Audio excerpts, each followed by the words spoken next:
এই ক্লাসে আমরা শুরু করব এভলিউশন। তো এভলিউশনটা কি? এনসিইআরটি বলছে evolution biology is the study of history of life form on earth. অর্থাৎ পৃথিবীতে জীবন যে সৃষ্টি হয়েছে তার হিস্ট্রিটা, সেটাই হচ্ছে এভলিউশন। তো what exactly is evolution? To understand the changes in flora and fauna. তো এখানে দুটো ওয়ার্ড পাচ্ছি, ফ্লোরা আর ফনা। তো ফ্লোরা ফনা কি? ফ্লোরা বলতে এখানে পুরো উদ্ভিদ জগৎটাকে বোঝাচ্ছে, আর ফনা বলতে পুরো অ্যানিমাল জগৎটাকে বোঝাচ্ছে। That have occurred over million of years on earth. তো over million of years, 1 million মানে কত? 10 লাখ। তো লাখ লাখ বছর ধরে যে এই আজকে আমরা দেখছি আশেপাশে মানুষজন, কুকুর, ছাগল, পাখি, তো এটা কিভাবে এসছে আজ পর্যন্ত, তো সেই হিস্ট্রিটাই হচ্ছে এভলিউশন। তো এভলিউশন ঠিকভাবে বুঝতে গেলে আমাদের কি কি জানতে হবে? আমাদের হচ্ছে context of origin of life যদি ঠিকমতো আমরা বুঝতে যাই, তাহলে আমাদের এভলিউশন অফ আর্থও জানতে হবে। কারণ আর্থ প্রথমে কি ছিল, তারপর ধীরে ধীরে কিভাবে চেঞ্জ হয়েছে, সেই চেঞ্জের সাথে কিভাবে লাইফ এসছে, এমনকি স্টার, এমনকি ইউনিভার্স কিভাবে তৈরি হয়েছে, সেটাও আমাদের জানতে হবে। তো এখানে সেই কথাটাই বলেছে। তো অরিজিন অফ লাইফ, তো লাইফ কিভাবে অরিজিন হয়েছে? তো লাইফ অরিজিন হওয়ার আগে ইউনিভার্সকে অরিজিন হতে হবে, ইউনিভার্স শুরু হতে হবে। এনসিইআরটি এখানে বলেছে the universe is very old. কত? 20 বিলিয়ন ইয়ার্স ওল্ড, অর্থাৎ 20 বিলিয়ন্স বিলিয়ন্স ইয়ার্স ওল্ড। এবার 1 বিলিয়ন মানে কত? 1 বিলিয়ন মানে 1000 মিলিয়ন। 1 বিলিয়ন মানে 1000 মিলিয়ন, আর 1 মিলিয়ন মানে 10 লাখ, আর 1000 মিলিয়নে হয় 1 বিলিয়ন। তো এরকম 20 বিলিয়ন ইয়ার্স ওল্ড হচ্ছে ইউনিভার্স। তো ইউনিভার্স কিভাবে তৈরি হয়েছে? বিগ ব্যাং থিওরির মাধ্যমে হয়েছে। বিগ ব্যাং থিওরিটা কি? বিগ ব্যাং থিওরিটা হচ্ছে কিছুই না, জাস্ট কিছুই ছিল না, সেখান থেকে একটা ব্লাস্ট হলো, তো সেখান থেকে পুরো এই জগৎটা তৈরি হয়েছে, গ্রহ, নক্ষত্র, চাঁদ, তারা, সেটা। তো ওটা অত ডিটেলসে তোমাদের লাগবে না। তো এখানে জাস্ট তোমাদের শুধু বিগ ব্যাং থিওরিটার নাম জেনে রাখতে হবে। এরপর আর ইম্পর্টেন্ট কি আছে, কিছু কিছু ইয়ার এখানে মনে রাখতে হবে, যে কত বিলিয়ন ইয়ার্স এগো আর্থ তৈরি হচ্ছে, কত বিলিয়ন ইয়ার্স এগো ইউনিভার্স তৈরি হচ্ছে। তো ইউনিভার্স হলো 20। আর আর্থের কথা যদি বলি, তো এখানে কি বলেছে? Earth was suppose to have been formed about 4.5 billion years back. অর্থাৎ 20 বিলিয়ন ইয়ার্স এগো ইউনিভার্স তৈরি হয়েছে, আর 4.5 বিলিয়ন ইয়ার্স এগো আর্থ তৈরি হয়েছে।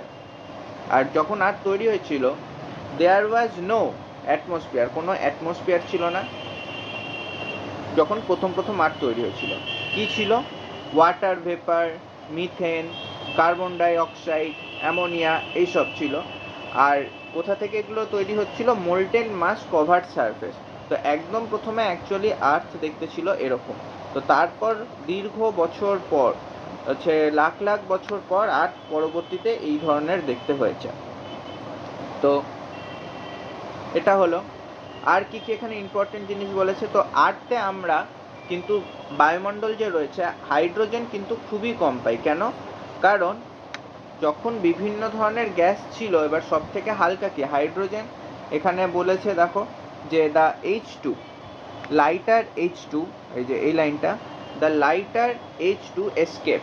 অর্থাৎ যখন বিভিন্ন ধরনের গ্যাস ছিল, এবার তার মধ্যে সব থেকে হালকা ছিল হাইড্রোজেন, ফলে সেটা পৃথিবীর বায়ুমণ্ডল ছেড়ে পুরো এসকেপ করে গেছে ইউনিভার্সে, ফলে সেই জন্য বায়ুমণ্ডলে কিন্তু আমরা বেশি হাইড্রোজেন দেখতে পাই না। Life appear 500 million years after the formation of earth. এখানে একটা এস্টিমেট করছে যে জীবন কবে এসেছিল? পৃথিবী তৈরির 500 মিলিয়ন ইয়ার্স পরে, 500 million years after the formation of earth. 4.5 billion years এগোতে পৃথিবী তৈরি হয়েছে, আর তার 500 মিলিয়ন বছর পর, অর্থাৎ 4 বিলিয়ন ইয়ার্স এগোতে লাইফ ফর্ম হয়েছে। তবে এইখানে 500 million years after the formation of earth বলছে, অর্থাৎ আজ থেকে 4 বিলিয়ন ইয়ার্স এগোর কথা বলা হচ্ছে, কিন্তু পরবর্তীতে আমরা দেখব যে আরও অনেক পরে হয়েছে, এনসিইআরটি বলেছে। এইবার কিছু তথ্য আছে যে লাইফ কিভাবে ফর্ম হয়েছে। তো প্রথম তথ্যটা কি? এখানে প্রথম তথ্যটা হচ্ছে প্যানস্পার্মিয়া। প্যানস্পার্মিয়াটা কি? প্যানস্পার্মিয়াটা হচ্ছে কিছু অ্যাস্ট্রোনট বা কিছু সায়েন্টিস্ট এটা মনে করে যে বাইরের জগৎ থেকে কোনো একটা অ্যাস্টেরয়েড এসেছিল, অর্থাৎ বাইরের থেকে কোনো একটা বড় পাথর বা কিছু এসেছিল, যেই পাথরের মধ্যে কি ছিল, ছোট ছোট লাইফের ফর্ম ছিল। ব্যাকটেরিয়া হতে পারে, ভাইরাস হতে পারে, ডিএনএ মলিকিউল হতে পারে, বা যাই হোক মোটমাট লাইফের যে সৃষ্টি হয়েছে সেই বাইরের থেকে আসা অ্যাস্ট্রয়েডগুলোর মধ্যেই লাইফের তৈরির মেন জিনিসগুলো ছিল, ডিএনএ, আরএনএ বা কোনো ছোট লাইফ। তো ওখান থেকেই পরবর্তীতে আজকে এই পুরো লাইফটা তৈরি হয়েছে। তো এই থিওরিটাকে বলা হয় প্যানস্পার্মিয়া। তারপর আরও একটা থিওরি এসেছিল, সেটা হচ্ছে কি স্পন্টেনিয়াস জেনারেশন। এখানে তোমরা দেখতে পাচ্ছ স্পন্টেনিয়াস জেনারেশন। স্পন্টেনিয়াস জেনারেশন মানে কি? নাম শুনেই বুঝতে পারছো। স্পন্টেনিয়াস অর্থাৎ স্পন্টেনিয়াসলি, নিজে থেকেই তৈরি হবে।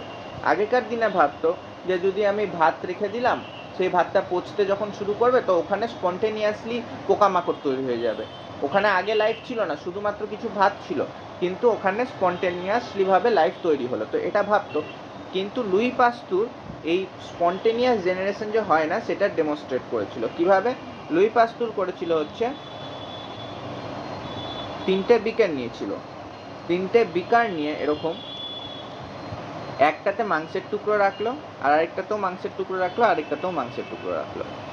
তিনটে বিকারে তিনটে মাংসের টুকরো রেখে একটা বিকার খোলা ছাড়লো, আর আরেকটা বিকার একদম পুরো এয়ার লক করে দিল, আর আরেকটা বিকারে জাস্ট এমনি কাপড় দিয়ে বেঁধে দিল। তো এইবার লুই পাস্তুর ওটা অনেকদিন রাখার পর দেখলো যেই বিকারটা ওপেন ছিল সেখানে মশা তো হবে না, পোকামাকড়, তারপরে মাছি, এগুলো উৎপত্তি হয়ে গেছে। আর যেটা পুরো এয়ার সিল ছিল, অর্থাৎ বায়ু কোনো যাতায়াত করতে পারেনি, সেটার মধ্যে কিন্তু কোনো প্রাণের সঞ্চার হয়নি। আর যেটা কাপড় দেওয়া ছিল সেইটার কাপড়ের ওপরে আমরা মাছি পোকা দেখতে পাচ্ছি। অর্থাৎ এখান থেকে লুই পাস্তুর এটাই বলল যে এই মাংসের টুকরোতে কিন্তু নিজে থেকে জীবন আসেনি, বাইরে বায়ুর মধ্যে এদের স্পোর হোক বা অন্য মাছি হোক, পরবর্তীতে এসে ডিম পেড়ে যায়, সেইখান থেকে প্রাণের সৃষ্টি হয়। কিন্তু আর এইটা যেহেতু সব এয়ারটাইট ছিল, ফলে বাইরের থেকে কোনো প্রাণ ভেতরে আসতে পারেনি, সেই জন্য এখানে কোনো প্রাণের তৈরি হয়নি। অর্থাৎ বোঝা যাচ্ছে এই বিকারটা দেখে যে প্রাণের তৈরি কিন্তু স্পন্টেনিয়াসলি হয় না। তারপর এখনকার মতে সব থেকে বেশি একসেপ্টেড থিওরি যেটা, সেটা দিয়েছিল হচ্ছে অপারিন আর হেলডেন। অপারিন হেলডেন কি দিয়েছিল? অপারিন হেলডেন দিয়েছিল হচ্ছে কেমিক্যাল এভলিউশন। সেটা কি? সেটার মানে হচ্ছে, দেখো এনসিআরটি বলছে, Oparin of Russia and Haldane of England propose that first form of life could have come from pre existing non living organic molecule evolution. অর্থাৎ আগে থেকে pre existing organic molecule and that form of life was produced by chemical evolution. অর্থাৎ chemical এভলিউশনের কথা বললো হচ্ছে Oparin আর হেলডেন। তো chemical এভলিউশনটা কি? কেমিক্যাল এভলিউশনটা ওনারা এরকমভাবে বললেন যে আমরা তো জানি পৃথিবীতে বিভিন্ন ধরনের কেমিক্যাল ছিল, এইবার কি হলো, হঠাৎ করে হয়তো বিভিন্ন ধরনের রিয়াকশন হতো, কারণ তাপমাত্রাও বেশি ছিল, বিদ্যুৎ হতো, বিদ্যুৎ চমকাতো সারাক্ষণ, অ্যামোনিয়া ছিল, বায়ু পরিবেশে অ্যামোনিয়া ছিল, কার্বন ডাই অক্সাইড ছিল, যা যা তোমরা পড়লে এর আগে, মিথেন ছিল, ওয়াটার ভেপার ছিল। তো তারা একে অপরের সাথে রিয়াকশন করতে থাকতো। তো কোনো কারণে হয়তো দেখা গেলো একটা রিয়াকশানে হচ্ছে নাইট্রোজেন বেস তৈরি হয়ে গেল, কোনো আরেকটা রিয়াকশানে দেখা গেল সুগার তৈরি হয়ে গেল, কোনো আরেকটা রিয়াকশানে দেখা গেল ফসফেট তৈরি হয়ে গেল। আর এই তিনটার আবার বাই চান্স, কারণ দেখো তখন তো পুরো পৃথিবীতে এরকম রিয়াকশান হতেই থাকছে, কোটি কোটি কোটি কোটি রিয়াকশান। তো তাদের মধ্যে একটাতে বাই চান্স এরকম হতেই পারে যে এই নাইট্রোজেন, সুগার, ফসফেট সব মিলে গিয়ে বাই চান্স একটা ডিএনএ মলিকুল তৈরি হয়ে গেল। তো এটাই হচ্ছে প্রথম লাইফের শুরু। অর্থাৎ এটা কিভাবে হচ্ছে? বাই চান্স কেমিক্যাল এভলিউশন, অর্থাৎ বাই চান্স কেমিক্যাল রিয়াকশানগুলোর মাধ্যমে হতে হতে এটা ডিএনএটা তৈরি হয়ে গেল। তারপর ডিএনএর চারিদিকে হচ্ছে ফ্যাটের লেয়ার দিয়ে একটা ওই টাইপের ধরো মেমব্রেন টাইপের হয়ে গেল। অর্থাৎ প্রথম এরকমভাবে হতে হতেই প্রথম সেলের উৎপত্তি হয়, তার পরবর্তীতে ওই সেলটাই এভলিউশন হতে হতে হতে হতে আজকে আমরা আর অন্যান্য যা জীবন্ত জিনিস দেখছো সেখান থেকে তৈরি হয়েছে। তো এটাকেই কেমিক্যাল এভলিউশন বলা হয়। তো এটা দিয়েছিল কে? অপারিন আর হেলডেন, ওরা বলেছিল। আর এটার প্র্যাকটিক্যালি এক্সামাইন করে কে দেখেছিল? সেটা দেখেছিল হচ্ছে মিলার। তো এখানে দেখো লেখা রয়েছে মিলারের সম্পর্কে, সে কিভাবে করেছিল। সে একটা কন্টেনার নিয়েছিল যার মধ্যে পুরো প্রথমে পৃথিবীর যেরকম কন্ডিশন ছিল সেরকম কন্ডিশন তৈরি করলো। তো কী কী কন্ডিশন ছিল? কন্ডিশন ছিল হচ্ছে এই যে মিলার ল্যাবরেটরিতে করলো। এবার কন্ডিশন ছিল হচ্ছে এখানে দেখো লেখা রয়েছে যে হাই টেম্পারেচার, দেখো এই জায়গাটা দেখো, এখান থেকে তোমরা সবাই high temperature, volcanic storm, reducing atmosphere, এগুলো হচ্ছে কন্ডিশন ছিল। সেই জন্য মিলারও এই ধরনের কন্ডিশনই নিল, হাই টেম্পারেচার রাখলো। সেটা কোথায় দেখছি যে 800 ডিগ্রি টেম্পারেচার রেখেছে। আর যেই কেমিক্যালগুলো সেই সময় উপস্থিত ছিল অর্থাৎ CH4, H2, NH3, water vapour, এসব। আর কি করলো, এবার সেই সময় বিদ্যুৎও চমকাতো খুব, তো ইলেকট্রিক্যাল ডিসচার্জও দিল। তো এইসব করে দেখলো কন্টেনারটার মধ্যে অ্যামাইনো অ্যাসিড তৈরি হয়েছে। আর অ্যামাইনো অ্যাসিড থেকে কি তোমরা জানো প্রোটিন তৈরি হতে পারে। তাহলে কি এখান থেকে যদি প্রোটিন তৈরি হয়, পরবর্তীতে অন্যান্য বিজ্ঞানীরাও করে দেখলো কি এখান থেকে সুগার তৈরি হচ্ছে বিভিন্ন রিয়াকশনের মাধ্যমে। এখানে দেখো এই জায়গাটায় লেখা রয়েছে এনসিআরটিতে, সুগার তৈরি হচ্ছে, নাইট্রোজেন বেস তৈরি হচ্ছে, পিগমেন্ট তৈরি হচ্ছে, ফ্যাট তৈরি হচ্ছে। তো এইভাবেই তৈরি হতে হতে কোনো ক্রমে একটা প্রাচীন সেল তৈরি হলো, তারপর ওখান থেকে এভলিউশনের মাধ্যমে পুরো লাইফ তৈরি হচ্ছে। তো এটাকেই বলা হচ্ছে কেমিক্যাল এভলিউশন। আর এটাই কিন্তু কম বেশি সব বেশি সায়েন্টিস্টরা একসেপ্ট করে।